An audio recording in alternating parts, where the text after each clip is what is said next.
Χαίρετε κυρίες και κύριοι, Σάββατο 17 Νοεμβρίου του 2012 και μαζί θα δούμε τις εξελίξεις της ημέρας.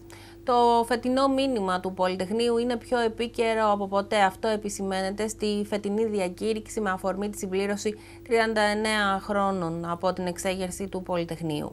Στη φετινή διακήρυξη επισημαίνεται ότι 39 χρόνια μετά την κορυφαία αντιδικτατορική εξέγερση του Νοέμβριου του 1973 στο Πολυτεχνείο, τα κύρια συνθήματα της εξεγερμένης νεολαίας και του λαού μας τότε για ψωμί, παιδεία, ελευθερία αποκτούν συγκεκριμένο περιεχόμενο, συνθήκες που διαμορφώνονται από τη γενικευμένη οικονομική κρίση και τα αντιλαϊκά μέτρα που παίρνονται, δίνοντας σύγχρονα νοήματα στους σημερινούς αγώνες της νεολαίας και των εργαζομένων για ένα καλύτερο αύριο, για την αντιμετώπιση και την ανατροπή της πολιτικής κάθε ξένου και ντόπιου κέντρου εξουσίας.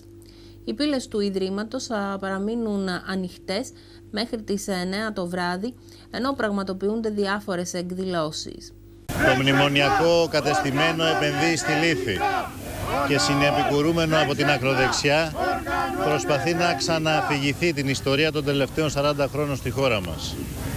Προφανής στόχος να την παραχαράξει προκειμένου να ξεμπερδέψει με την μεταπολίτευση, να ξεμπερδέψει με τις κατακτήσεις της, ακόμα και με τα ανεκπλήρωτα αδικαίωτα οράματά της. Μάταιος σκόπος. Το μήνυμα του Πολυτεχνείου δεν πρόκειται να σβήσει, διότι υπενθυμίζει στη νέα γενιά ότι ένα μόνο δρόμο έχει ο λαός για να νικά. Το δρόμο της αντίστασης, της ανυπακοής, τον δρόμο της εξέγερσης απέναντι σε κάθε τυραννία.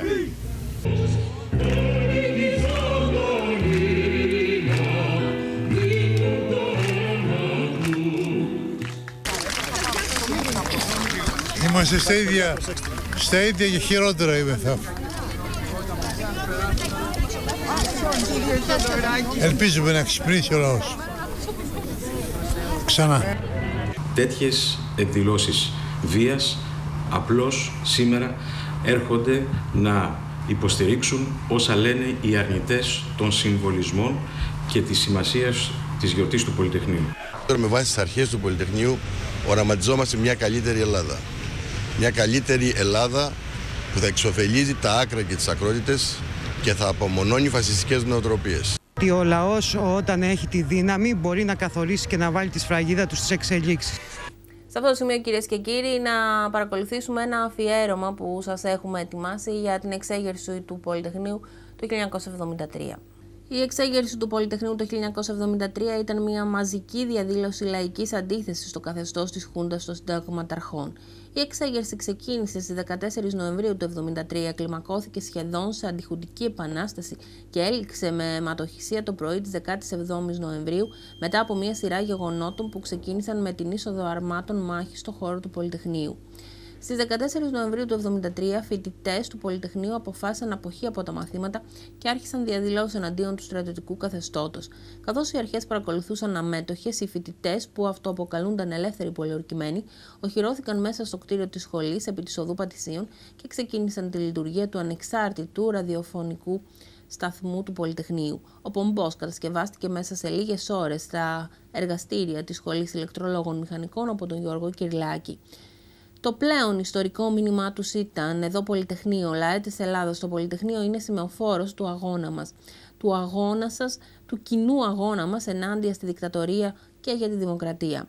Εκφωνητές του σταθμού ήταν η Μαρία Δαμανάκη, ο Δημήτρης Παπαχρήστος και ο Μίλτος Χαραλαμπίδης.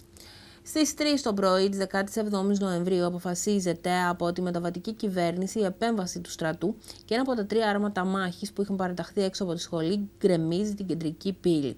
Όπως παρουσιάζεται στο ιστορικό φιλμ που τράβηξε παράνομα Ολλανδός δημοσιογράφος, το άρμα μάχης έριξε τη σιδερένια πύλη τη στιγμή που επάνω βρίσκονταν ακόμη φοιτητές. Ο σταθμός του Πολυτεχνείου έκανε εκκλήσεις στους στρατιώτες να ψηφίσουν τις εντολές των ανωτέρων τους και στη συνέχεια ο εκφωνητής απήγγειλε τον ελληνικό εθνικό ύμνο. Η μετάδοση συνεχίστηκε ακόμη και μετά την είσοδο του άρματος στο χώρο της σχολής. Οι φοιτητές που είχαν παραμείνει στο Πολυτεχνείο μαζεύτηκαν στο κεντρικό προαύλιο ψάλλοντας τον εθνικό ύμνο. Η πτώση της πύλης ακολουθήθηκε από την είσοδο μιας μονάδας ενόπλων στρατιωτών των ΛΟΚ που οδήγησαν τους φοιτητές χωρίς βία έξω από το Πολυτεχνείο μέσω της πύλης οδού Στουρνάρα. Οι αστυνομικές δυνάμεις που περίμεναν στα δύο πεζοδρόμια της Στουρνάρα επιτέθηκαν στους φοιτητές, την έξοδο των οποίων αποφασίζουν να περιφρουρήσουν κάποιοι από τους στρατιώτες, οι οποίοι σε ορισμένες περιπτώσεις επενέβησαν και εναντίον των αστυνομικών που βιοπραγούσαν στους φοιτητές. Πολλοί φοιτητές βρήκαν καταφύγιο σε γειτονικές πολυκατοικίες. Ελεύθεροι σκοπευτές αστυνομίας άνοιξαν πυρ από γειτονικές ταράτσες, ενώ άνδρες της ΚΙΠ καταδίωξαν τους εξεγερθέντες. Οι εκφωνητές του σταθμού του Πολυτεχνείου παρέμειναν στο πόστο τους και συνέχισαν να εκπέμπουν το ιστορικό μήνυμα για 40 λεπτά μετά την έξοδο, οπότε και συνελήφθησαν. Στρατιώτες και αστυνομικοί έβαλαν με πραγματικά πυρά κατά πολιτών μέχρι και την επόμενη μέρα, με συνέπεια αρκετούς θανάτους στο χώρο γύρω από το Πολυτεχνείο, αλλά και στην υπόλοιπη Αθήνα. Η πρώτη επίσημη καταγραφή τον Οκτώβριο του 1974 από τον εισαγγελέα Δημήτρη Τσεβά εντόπισε 18 επίσημους ή πλήρως βεβαιωθέντες νεκρούς και 16 άγνωστους βασίμους προκύπτοντες. Ένα χρόνο αργότερα, ο εισαγγελέας εφετών Ιωάννης Ζαγκίνης έκανε λόγο για 23 νεκρούς, ενώ κατά τη διάρκεια της δίκης που ακολούθησε προσθέθηκε ακόμη ένας. Οι πρώτες προσπάθειες για την καταγραφή των γεγονότων μιλούσαν για 59 νεκρούς και 79 θύματα. Σύμφωνα με έρευνα του Διευθυντή του Εθνικού Ιδρύματος Ερευνών Λεωνίδα Καλιβρετάκη, το 2003 ο αριθμός των επωνύμων νεκρών ανέρχεται σε 23, ενώ αυτός των νεκρών αγνώστων στοιχείων σε 16. Ο Χρήστος Λάους υποστηρίζει ότι οι νεκροί είναι 83 και ίσως περισσότεροι. Ανάμεσά τους ο 19χρονος Μιχάλης Μυρογιάννης, ο μαθητής Λυκείου Διομήδης Κομνηνός και ένα 5χρονο αγόρι που εγκλωβίστηκε σε ανταλλαγή πυρών στο ζωγράφου. Κατά τη δίκη των υπευθύνων της Χούντας υπήρξαν μαρτυρίες για το θάνατο πολλών πολιτών κατά τη διάρκεια της εξέγερσης. Τέλος, χιλιάδες, σύμφωνα με εκτιμήσεις, ήταν οι τραυματίες πολίτες. Στις 30 Δεκεμβρίου του 1975 και μετά από ακροαματική διαδικασία 2,5 μηνών και διάσκεψη 6 ημερών ενώπιον του πενταμελούς εφετείου Αθηνών εκδόθηκε η απόφαση του δικαστηρίου που κήρυξε ενόχους τους 20 από τους 32 κατηγορούμενους, ενώ αθώος άλλους 12. Να περάσουμε, κυρίες και κύριοι, στην πολιτική επικαιρότητα και στα βλέμματα όλων πια, τα οποία είναι στραμμένα στην συνεδρίαση του Eurogroup της Τρίτης. Μέσα στο 2013, ο Αντώνης Σαμαράς βλέπει τα πρώτα σημάδια ανάκαμψης της ελληνικής οικονομίας, εκτιμώντας πως η χώρα με την πολιτική που ακολουθείται θα βγει από την κρίση. Μιλώντας στη σύνοδο του Ευρωπαϊκού Λαϊκού Κόμματος στη Μάλτα, ο Αντώνης Σαμαράς περιέγραψε με δραματικούς τόνους τη σκληρή πολιτική λιτότητας που ακολουθεί η χώρα. Τόνισε πως η Ελλάδα περνά δύσκολες ώρες. Το 2009 το έλλειμμα ουσιαστικά εξεράγει. Μετά από 3 χρόνια σκληρής λιτότητας θα μειώσουμε το έλλειμμα κατά 8% του ΑΕΠ. Ο κύριος Σαμαράς ακόμη ανέφερε πως στην Ελλάδα είδαμε το χειρότερο πρόσωπο της κρίσης και μετά τις τελευταίες αποφάσεις που ελήφθησαν, τον επόμενο χρόνο θα έχουμε τα πρώτα σημάδια ανάκαμψης. Αναφερόμενος στο εξελίξεις στο εσωτερικό της χώρας, σημείωσε πως υπάρχει μια ευρεία συμφωνία στην Ελλάδα και έχουν ληφθεί ακόμη και πρόσφατα δύσκολες αποφάσεις. Κάλεσε παράλληλα την Ευρώπη να συνεχίσει και να ολοκληρώσει την πολιτική στήριξη στις χώρες που αντιμετωπίζουν προβλήματα στην Ευρωζώνη και έκρουσε τον κόδωνα του κινδύνου για την κοινωνική συνοχή. Σε ό,τι αφορά τα θέματα της Ευρωπαϊκής Ενοποίησης, ο κ. Σαμαράς επανέλαβε πως το επόμενο βήμα είναι η Ομοσπονδιακή Ένωση των Ευρωπαϊκών Κρατών, υπογραμμίζοντας πως μαζί μπορούμε να κάνουμε περισσότερα από ότι ο καθένας ξεχωριστά. Ο Πρωθυπουργός συναντήθηκε με ευρωβουλευτές καθώς και με τον Πρωθυπουργό της Μάλτας, Λόρενς Γκόνζι. Συμφωνήσαμε για την προώθηση της συνεργασίας μας, αλλά και για την αναβάθμιση των σχέσεών μας σε μια νέα διάσταση και θέλω οι πολίτες της Μάλτας να γνωρίζουν ότι η Ελλάδα είναι ένας καλός και αξιόπιστος φίλος. Σχολιάζοντας την ομιλία του Πρωθυπουργού, ο ΣΥΡΙΖΑ σημείωσε ότι ο κ. Σαμαράς, με απίθμενο θράσος, συνεχίζει να δίνει την εντύπωση ότι βρίσκεται εκτός τόπου και χρόνου. Δεν γνωρίζουμε αν η παρατεταμένη αισιοδοξία του για την επιτυχία του προγράμματος αφορά στην έκρηξη της ανεργίας και της φτώχειας, αλλά και στην πρωτοφανή ανθρωπιστική κρίση που βιώνει η ελληνική κοινωνία ή στην πλήρη απουσία της κυβέρνησής του από τις διαπραγματεύσεις για το χρέος, τόνισε χαρακτηριστικά ο ΣΥΡΙΖΑ. Instead, we need our union to multiply our strong points, our synergies, which we have taken up at the level of the European Union, arguing that this is a European problem, it's a European challenge, it's a European opportunity, and therefore there have to be European solutions. And as the absolute necessity to create policies that will then create jobs, job opportunities, especially for the youth. So we have to provide a framework within which nation states can converge, national economies can integrate, nation societies can grow beyond their limits, and national cultures can really merge together. This is a political big bang that can unleash the tremendous potential of Europe in the 21st century and can only be achieved in a European federation of nation states. Ριζικές είναι οι αλλαγές που φέρνει στη ζωή μας το νέο φορολογικό σύστημα, σύμφωνα με το Μνημόνιο 3. Λογαριασμό 1 δις ευρώ κάνει το μνημόνιο στις τσέπες των φορολογουμένων και την ύφη των προωθούμενων αλλαγών θα πληρώσουν ελεύθεροι επαγγελματίες, μισθωτοί και συνταξιούχοι με εισοδήματα πάνω από 25.000 ευρώ. Θύματα και όσοι έχουν παιδιά, καθώς θα πρέπει να διαγράψουν το έξτρα φορολόγητο, αλλά και όλοι όσοι μέχρι σήμερα καταφέρνουν να μειώσουν έστω και κατά 100 ή 200 ευρώ το φόρο με τις φοροαπαλλαγές για ασφάλιστρα, τόκους στεγαστικών δανείων ενοικίων παιδιών. Όλες αυτές οι επιπτώσεις διαγράφονται από το 2013. Από την άλλη πλευρά, όσο παράδοσο και αν ακούγεται, στην φορολογική μεταρρύθμιση υπάρχουν και κάποιοι κερδισμένοι. Περίπου 1 εκατομμύριο μισθωτοί και συνταξιούχοι μετά τις αλλαγές στην κλίμακα και μόνο εξ αυτών δεν θα πληρώσουν ούτε 1 ευρώ φόρο εισοδήματος, με την παραδοχή ότι δεν θα έχουν χασούρα από την κατάργηση των φοροαπαλλαγών. Ενώ στους κερδισμένους της μεταρρύθμισης εντάσσονται και οι επιχειρήσεις με σημαντική μείωση της συνολικής επιβάρυνσης από το 40% στο 33,4%. Το προσχέδιο του μνημονίου φέρνει σαρωτικές αλλαγές στη φορολογία, οι οποίες θα αποδώσουν 1 δις ευρώ πρόσθετων εσόδων το 2014. Αυτό σημαίνει ότι οι αλλαγές θα αφορούν τα εισοδήματα του 2013. Σύμφωνα με το προσχέδιο, οι αλλαγές που προωθούνται αφορούν φορολογία επιχειρήσεων, επιβάλλεται φορολογικός συντελεστής 26% στα κέρδη και 10% στα μερίσματα. Ελεύθεροι επαγγελματίες, καταργείται το αφορολόγητο των 5.000 ευρώ και καθιερώνεται μίνι κλίμακα με συντελεστές 26% για τα πρώτα 50.000 ευρώ κερδών και 35% για τα επιπλέον ποσά. Στο μνημόνιο σημειώνεται ότι η κατάργηση του φορολογήτου θα οδηγήσει σε σημαντική διεύρυνση των εσόδων για το δημόσιο, δεδομένου ότι σήμερα 1 στους 2 ελεύθερους επαγγελματίες δηλώνει εισόδημα κάτω των 5.000 ευρώ. Στη φορολογία φυσικών προσώπων καθιερώνονται 3 συντελεστές αντί για 8 σήμερα και καταργείται το έξτρα φορολόγητο για τα παιδιά, καθώς και η πλειονότητα των φοροαπαλλαγών για τόκους στεγαστικών δανείων και άλλα. Σύμφωνα με πληροφορίες, διατηρούνται μόνο οι φοροαπαλλαγές για ιατρικά έξοδα. Η νέα φορολογική κλίμακα θα συνδυαστεί με την καθιέρωση ενός νέου συστήματος υπολογισμού του τελικού φόρου εισοδήματος για τους μισθωτούς και τους συνταξιούχους, που θα προβλέπει σταθερή μείωση φόρου 1.950 ευρώ για εισοδήματα μέχρι 18.000 ευρώ και θα προκαλεί εμέσως την αύξηση του φορολογήτου ορίου από τις 5.000 σε 9.000 ευρώ. Για εισοδήματα πάνω από τις 18.000 ευρώ η έκπτωση φόρου θα μειώνεται κατά 50 ευρώ για κάθε 1.000 ευρώ εισοδήματος. Από την εφαρμογή του νέου αυτού συστήματος φορολόγησης ευνοούνται κυρίως οι μισθωτοί και οι συνταξιούχοι με ετήσια εισοδήματα από 5.000 μέχρι 25.000 ευρώ, για τους οποίους προκύπτουν μειώσεις στις ετήσιες φορολογικές επιβαρύνσεις. Το μνημόνιο προβλέπει παράλληλα ότι οι ελληνικές αρχές έχουν δεσμευτεί να απόσχουν από μελλοντικές ρυθμίσεις φορολογικής αμνίστευσης.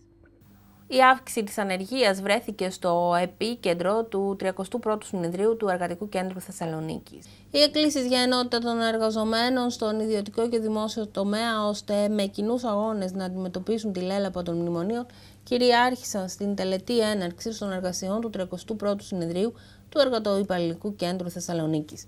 Πρέπει να ενώσουμε τις δυνάμεις μας, δεχόμαστε ανελαίτη επίθεση που οδηγεί τους εργαζόμενους και την κοινωνία στην εξαθλίωση. Εντείνεται ο ρατσισμός, ενώ παρατηρούνται και επικίνδυνα φαινόμενα στον χώρο της εργασίας, όπου θεωρούνται ένοχοι όσοι παίρνουν περισσότερα χρήματα και οι εργαζόμενοι στον ιδιωτικό τομέα στρέφονται εναντίον των δημοσίων υπαλλήλων. Τόνισε στην ομιλία του ο οργανωτικός γραμματέας της ΓΕΣΕΕ, Βαγγέλης Μουτάφης. Επισήμανε ακόμα ότι η ανεργία στη χώρα έφτασε στο 25,4% στους νέους, κάτω των 24 ετών είναι 60% και στις γυναίκες 30%.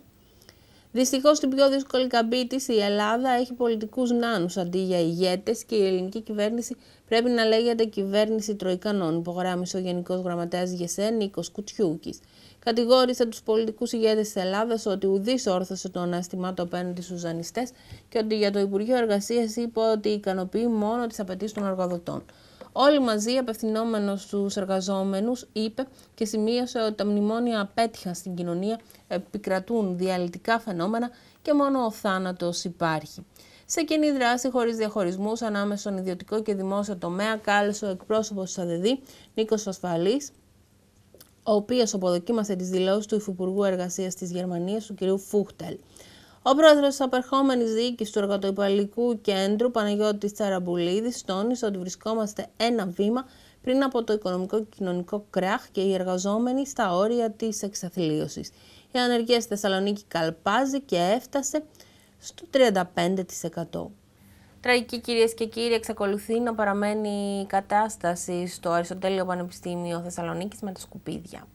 Στη βαρύτητη καταγγελία ότι ο πρίτανης του Αριστοτελείου Πανεπιστημίου Θεσσαλονίκης, Γιάννης Μιλόπουλος, ζητούσε από τους εργολαβικούς υπαλλήλους του Πανεπιστημίου σε συνεργασία με το Εργατικό Κέντρο Θεσσαλονίκης να προχωρήσουν στα καταλήψεις του Υπουργείου Παιδείας, καλύπτοντάς τους μάλιστα τα έξοδα των κινητοποιήσεων, προχώρησε κατά τη διάρκεια συνέντευξης τύπου ο πρόεδρος του Εργατικού Κέντρου Θεσσαλονίκης, Παναγιώτης Τσαραμπουλίδης.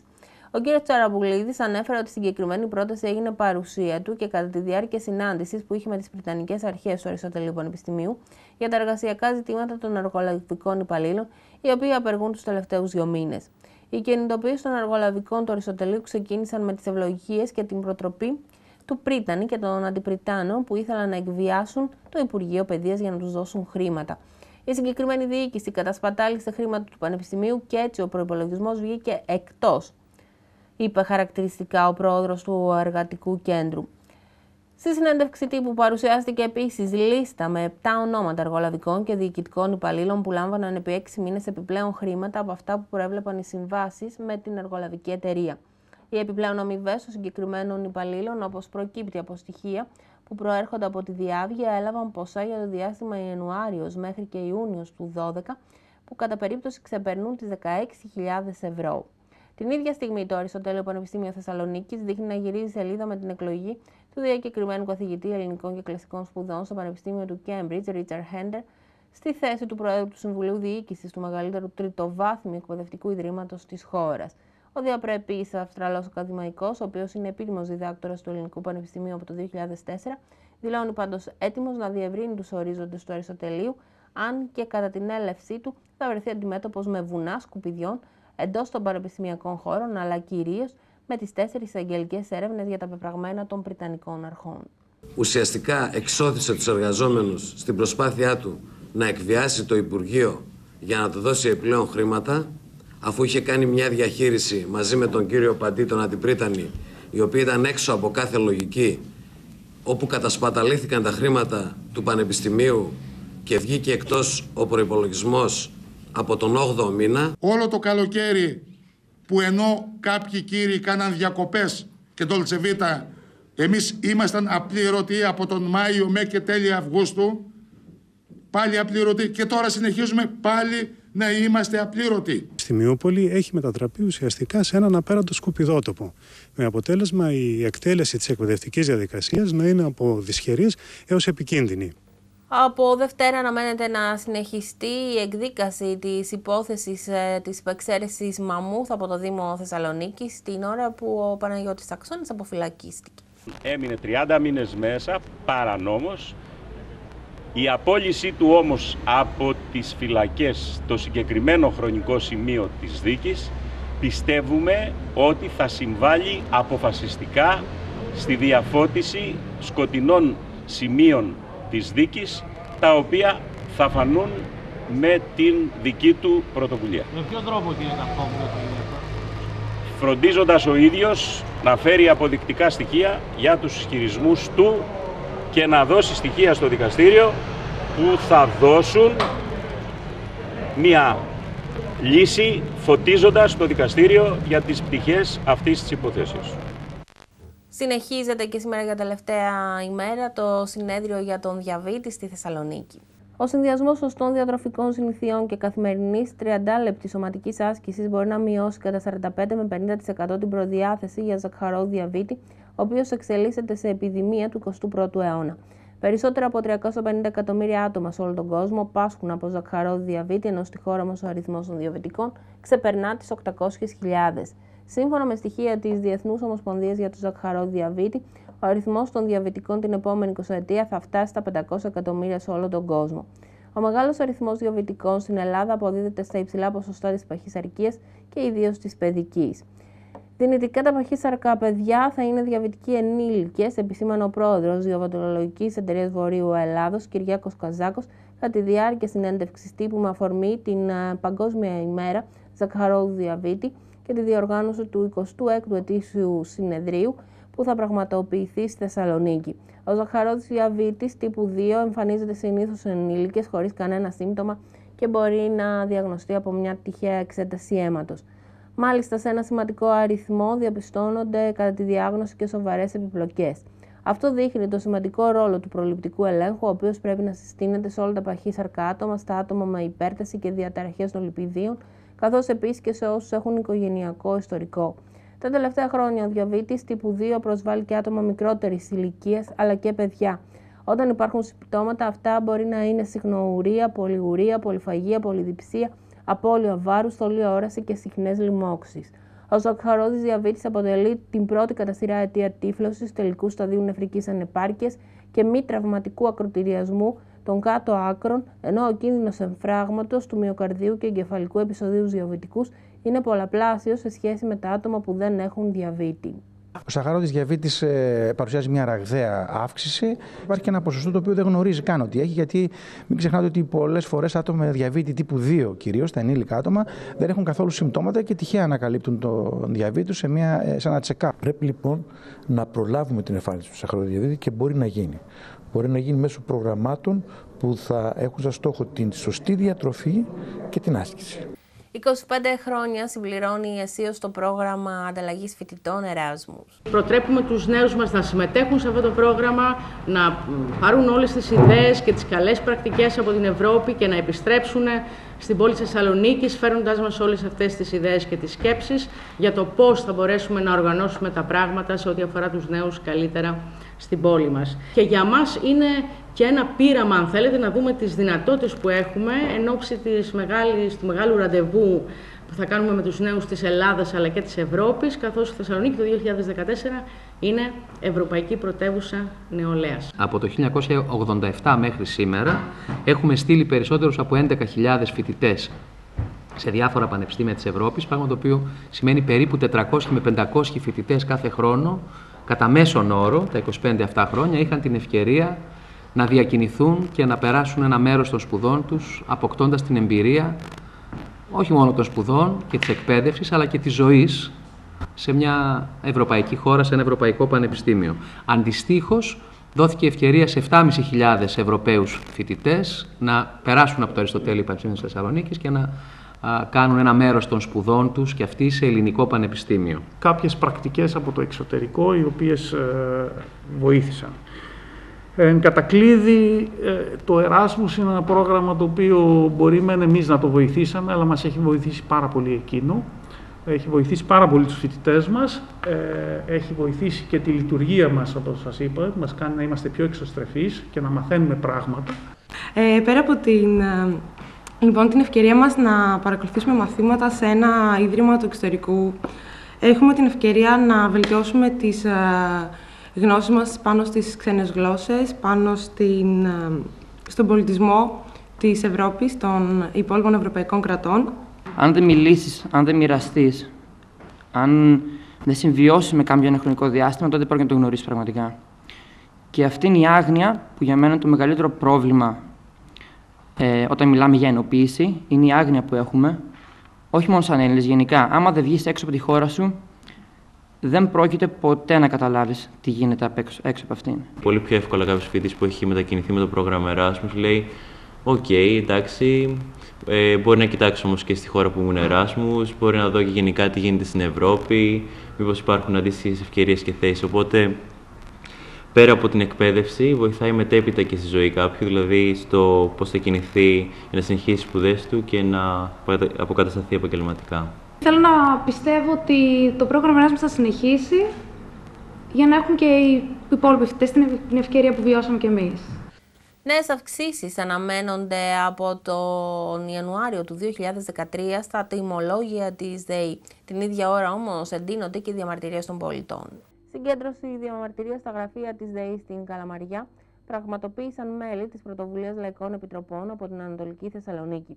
Συγκεντρώθηκαν έξω από τα γραφεία της ΔΕΗ προκειμένου να εκφράσουν την αντίθεσή τους στην ίσπραξη του τέλους ακινήτων μέσω των λογαριασμών για την κατανάλωση του ηλεκτρικού ρεύματος. Να μην γίνει καμία διακοπή του ηλεκτρικού ρεύματος, ιδιαίτερα τώρα το χειμώνα που οι άνθρωποι δεν μπορούν να ζεσταθούν κιόλας. σε ανθρώπους που δεν μπορούν να ανταποκριθούν. Με αυτόν τον τρόπο μας φτωχαίνουν ακόμα πιο πολύ. Γίνονται ιδιοκτήτες των σπιτιών μας και ένα μεγάλο μέρος της κοινωνίας θα χάσει τα σπίτια του, γιατί θα είναι αδύνατον να πληρώσει αυτά τα χρήματα. Ο φόρος αυτός σε συνδυασμό με το νέο φόρο ακίνητης περιουσίας αλλά και την αυτοτελή φορολόγηση των μισθωμάτων από το πρώτο ευρώ δημιουργεί ένα διέξοδο στους ιδιοκτήτες, ειδικά σε αυτούς που έχουν ακίνητα τα οποία δεν μισθώνουν και δεν έχουν εισοδήματα. Συνεπώς έρχονται προ ενός αδιεξόδου αφού δεν θα έχουν να πληρώσουν και αποτελεί μια δίμευση της περιουσίας. Συγχωνεύσεις νοσοκομείων περιλαμβάνονται στο Μνημόνιο 3, λεπτομέρειες στο θέμα που ακολουθεί. Έτοιμη είναι η λίστα με τα ονόματα των κλινικών και των τμήματων νοσοκομείων που συγχωνεύονται στο προσεχές διάστημα και σύμφωνα με τις μέχρι τώρα πληροφορίες από κύκλους του Υπουργείου Υγείας, αναμένεται μόνο το τελικό OK προκειμένου να γίνουν οι επίσημες ανακοινώσεις. Πρόκειται για το δεύτερο γύρο της προαναγγελθής συρρίκνωσης του ΕΣΥ, μετά την ένταξη των κλινικών από το 1ο και 7ο πρώην θεραπευτήριο του ΙΚΑ στο Σιμανόγλαιο Γενικό Νοσοκομείο, το Γενικό Ογκολογικό Νοσοκομείο Κηφισιάς η Άγια Ανάρκηρη και το Κωνσταντοπούλιο Γενικό Νοσοκομείο Νέας Ιωνίας. Τα ονόματα που ακούγονται έντονα για ενοποίηση με μεγαλύτερες μονάδες είναι και άλλα δύο νοσοκομεία των Πατησίων, όπως επίσης και το Σπηλιοπούλιο. Στον επόμενο γύρο συγχωνεύσεων προς ενοποίηση με κοντινές μονάδες οδεύουν και νοσοκομεία της Άμφισσας, της Λευκάδας, της Πρέβεζας, του Ναυπλίου, των Ειδικών Παθήσεων Θεσσαλονίκης, στο Κιλκί, στην Ιεράπετρα, Σιτία, των Κρεστενών και της Καρίστου. Στο νοσοκομείο Σερών σχεδιάζεται η μείωση των υφιστάμενων κλινικών και η συγχώνευση της οφθαλμολογικής κλινικής. Το Υπουργείο εξετάζει ακόμη και το ενδεχόμενο να χρησιμοποιήσει σε συνεργασία με το Υπουργείο Εθνικής Άμυνας τους γιατρούς που εκπληρώνουν τη στρατιωτική τους θητεία για να καλύψει κενές θέσεις γιατρών στις παραμεθόριες περιοχές. Οι συγχωνεύσεις έρχονται πάντως σε μια εποχή όπου υπάρχει αξιοσημείωτη στροφή των ασφαλισμένων στα δημόσια νοσοκομεία εξαιτίας της αδυναμίας τους να πληρώσουν τη συμμετοχή τους στις ιδιωτικές κλινικές.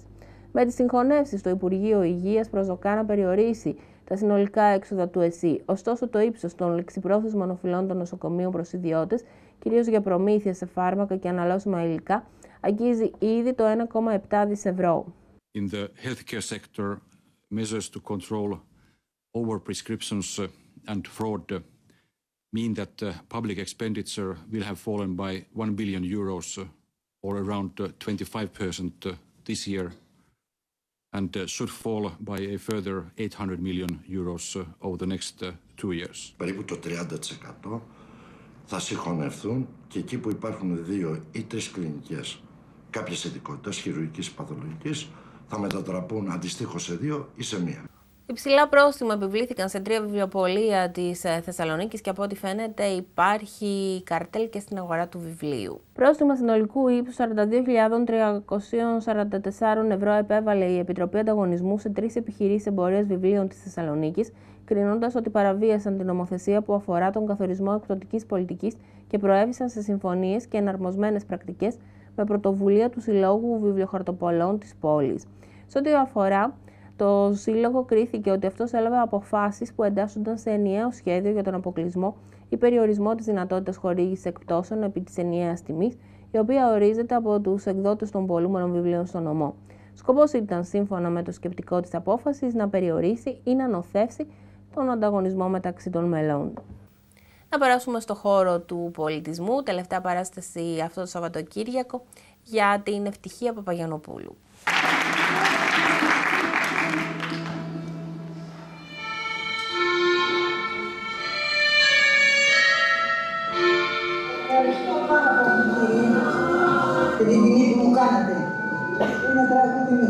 Η κυρία Νένα Μεντή στη Θεσσαλονίκη. Τελευταία φορά τα είχαμε πει πέρυσι με το Τρίτο Στεφάνι και σας είχαμε ζητήσει να έρθετε με την Ευτυχία, γιατί νομίζουμε ότι δεν έκανε τον κύκλο της. Δεν τον έκανε. Νομίζω ότι αυτή η παράσταση δεν τον κάνει ποτέ.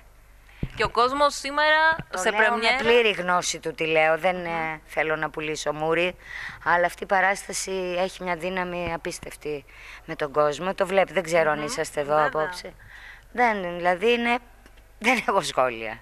Και πόσο επίκαιρη τη δεδομένη χρονική στιγμή. Είναι πιο πολύ από ποτέ. Αυτό το έβλεπα για δεύτερη φορά το έργο, τη δύναμη που έχει αυτή η γυναίκα και το πόσο πρότυπο πρέπει να είναι τη δεδομένη χρονική στιγμή. Ναι, νομίζω ότι κάνει πάρα πολύ καλό στον κόσμο. Το περίεργο είναι ότι αρέσει περίεργο πάρα πολύ στους νέους. Μη ήρθαν μέσα, ας πούμε, ξέρω πόσοι άνθρωποι, πάνω από τους μισούς τα νέα παιδιά. Και αυτό με εντυπωσιάζει πάρα πολύ. Που σημαίνει ότι οι νέοι είναι σε πάρα πολύ άσχημη κατάσταση. Δεν βαριέσαι. Τι παίρνει κανείς μαζί. Μήπως μπορούμε να αλλάξουμε και τίποτα. Διαβάσατε τους αστροναύτες που είδανε από το φεγγάρι τη γη που ανάτελε. Σε αυτό το άστρο βρισκόμαστε κι εμείς, τώρα θα το μιλάμε. Και αντλούν δύναμη και από τα τραγούδια, τα οποία είναι σταθμός για το ελληνικό πεντάγραμμα. Ναι. Αλλά κι εσείς έχετε μια ιδιαίτερη σχέση, έμαθα. Την είχατε γνωρίσει την κυρία... Όχι, καμία σχέση δεν είχα. Την είχα δει στον δρόμο. Ναι, αυτό. Όχι σχέση. Άρα καρμική θα λέγαμε. Όχι, καθόλου καρμική. Όχι, αυτά τα λέτε εσείς οι δημοσιογράφοι. Αυτά τα λέμε εμείς, γιατί τις μαθαίνουμε όταν ήσασταν έτσι. Καρμική εξελίχθηκε λόγω της παράστασης και της μεγάλης απήχησης και επικοινωνίας. Αλλά δεν είναι καρμική. Την είχατε δει. Την είχα δει τυχαία. Εγώ ήμουν πιτσιρίκι και είδα μια γυναίκα στον δρόμο. Και ρώτησα και μου είπαν είναι αυτή. Και ποιος φανταζόταν ότι. Ναι, καλά, εντάξει. Μα έχω δει και άλλους ανθρώπους, δεν τους έπαιξα και στο θέατρο. Ναι, κατάλαβες. Ναι, όμως ήταν μια σημαντική έτσι. Πάρα πολύ σημαντική. Και ως ποιήτρια και ως άνθρωπος. Πολύ ιδιαίτερος άνθρωπος. Λοιπόν, τι λέμε στους Θεσσαλονικείς για να μην σας ταλαιπωρούμε πολύ. Στους Θεσσαλονικείς λέμε καταρχήν αγάπη, να είναι γεροί, δυνατοί, να αντισταθούμε σε αυτή την κατάντια που μας επιβάλλουν και να έρθουν να δουν την ευτυχία γιατί θα τους κάνει πάρα πολύ καλό. Έστω και για ένα βράδυ. Και το παίρνουν μετά το μήνυμα και το σκέφτονται. Δεν θα μας βάλουν κάτω.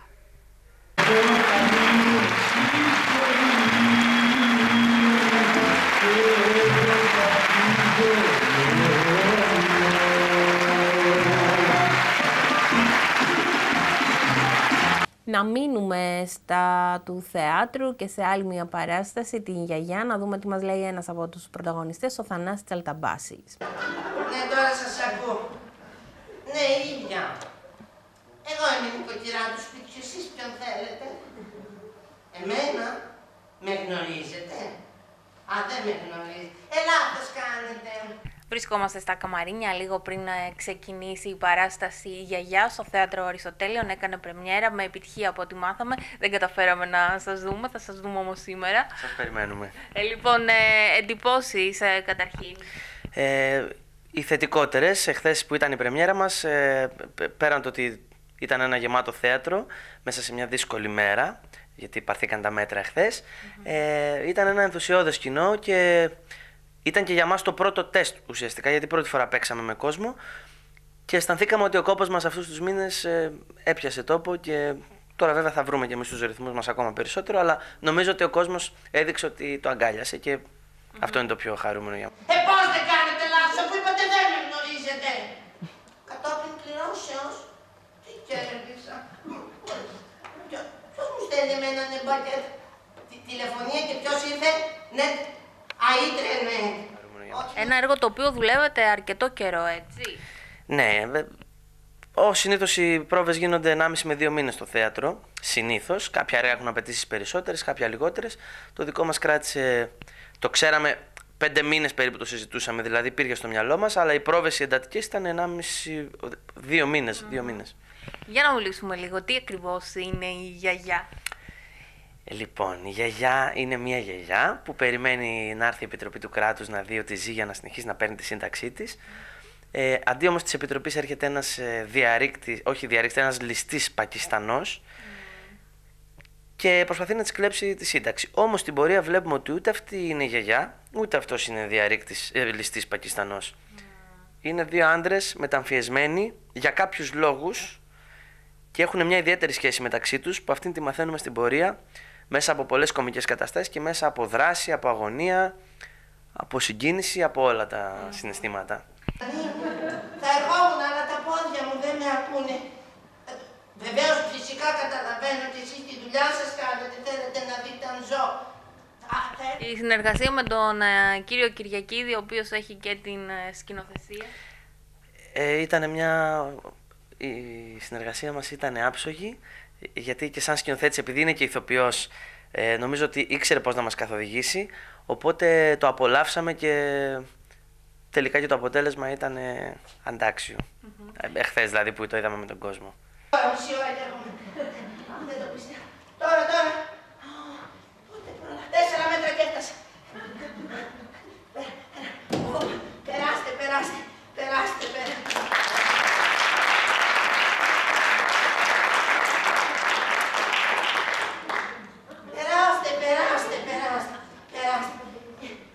Θεσσαλονίκη θα μείνετε πόσο?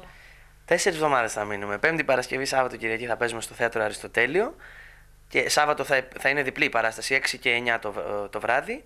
Τις άλλες μέρες Μονή, την Κυριακή 8 και τις άλλες μέρες 9. Μετά κατεβαίνει Αθήνα. Μετά ναι, πηγαίνει στο Θέατρο Διάννα και παράλληλα θα παίζουμε και σε άλλες πόλεις της Ελλάδος, γιατί είμαστε ένα ευέλικτο σχήμα, είμαστε 2 άτομα και θέλουμε να το δούνε το έργο σε όλη την Ελλάδα. Ένα μήνυμα έτσι να στείλουμε στον κόσμο ο οποίος περνάει δύσκολα αυτό το διάστημα. Τι να σας πω, και εγώ μήνυμα θέλω, γιατί και εγώ δύσκολα περνάω. Αλλά εμείς αισιοδοξούμε και περιμένουμε τον κόσμο στο θέατρο, όχι για το κλασικό, ας πούμε, για το εισιτήριο που μας ενδιαφέρει, δεν μπορούμε να πούμε να είμαστε ψεύτες, αλλά τον περιμένουμε κυρίως για να διασκεδάσει μαζί μας, γιατί και εμείς διασκεδάζουμε με τη δουλειά μας. Και ξεχνιόμαστε όλοι μαζί. Όλοι μαζί να ξεχαστούμε, μπράβο. Γιατί είναι δύσκολα τα πράγματα, να τα κάνουμε εμείς λίγο πιο εύκολα. Τίποτε σου ανάψει. Δεν έχετε τίποτε. Τι κάνετε και να το. 3 χρόνια Ελλάδα από με τη γλώσσα μου. Όχι, αγαπητέ, τι έχει πρόβλημα. Τι έχει, πέρα, κούρες. Όλες όλες, 3 χρόνια. Δεν καταλαβαίνετε τι κάνετε. Να ρίξουμε μία ματιά και στην αθλητική σας ενημέρωση. Οι αγώνες της 11ης αγωνιστικής Ξάνθη Πανθρακικός, Άρης Πας Γιάννηνα, Αστέρας Τρίπολης Ατρόμητος, Βέρεια ΑΕΚ, Όφη Λεβαδιακός, Ολυμπιακός Κέρκυρα και Παναθηναϊκός ΠΑΟΚ. Να ρίξουμε μία ματιά και στην πρόγνωση του αυριανού καιρού.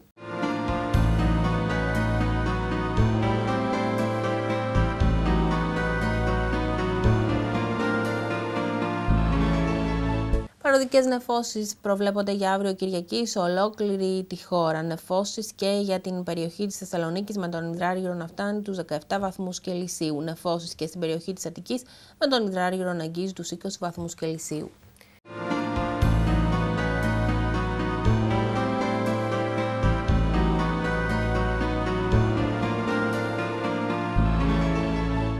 Κυρίες και κύριοι, στο σημείο αυτό ολοκληρώθηκε το δελτίο μας. Να σας ευχαριστήσουμε πολύ που μας παρακολουθήσατε. Γεια σας.